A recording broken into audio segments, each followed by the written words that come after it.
It was a dark and stormy night. I was sitting on the couch watching the news with Mr. John when my eyes began to feel very heavy.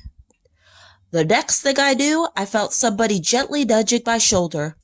I opened my eyes to see Mr. John with wings. He told me, "Scotty, the news is missing. It's somewhere on top of Monster Mountain.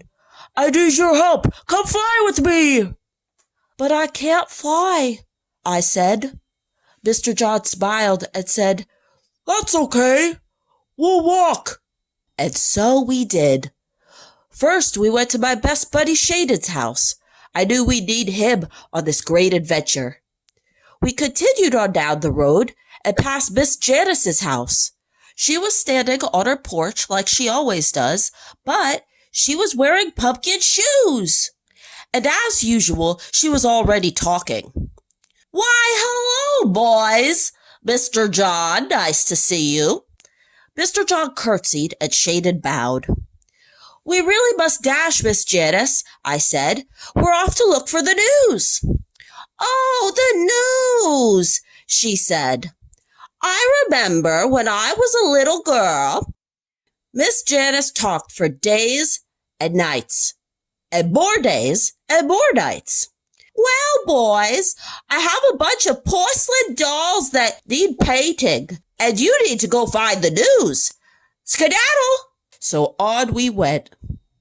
The last person we needed on our quest was Triceratops, so I called him using the power of my heart, and there he was. "It's good to have you on board, Triceratops," I said. Triceratops nodded, and on we went. To get to Monster Mountain, we had to go through the creepy forest. On our way, we saw a tree with a face but no leaves. And then we saw a tree with leaves but no face. There were a lot of those. About halfway through the forest, we began to hear the call of the dreaded heckler bird. "Get a real job," it bellowed. "Don't listen to it, Shaded," I said, comforting my friend, who I think is just the best. Triceratops scared that pesky bird away with his giant horns, and away we went. Soon we were at the bottom of the mountain. We began to climb. Partway up, we stopped at Yeti's lemonade stand, but otherwise we made pretty good time. Finally, we could see the top of the mountain, and there, standing in her pumpkin shoes, was Miss Janice. "Oh, boys, you're finally here. Two things. First, I know where the new stuff you're looking for is, and second, I never finished my story from earlier." "You have the news?" we all asked in wonder. "No," she said. "You have the news. You've had it in your hearts the entire time."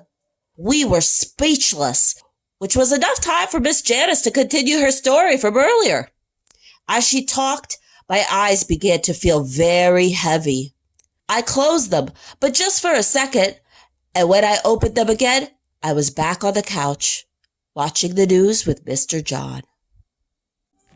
Thank you, viewers, for watching this presentation done by Scotty Shadow Puppet Theater.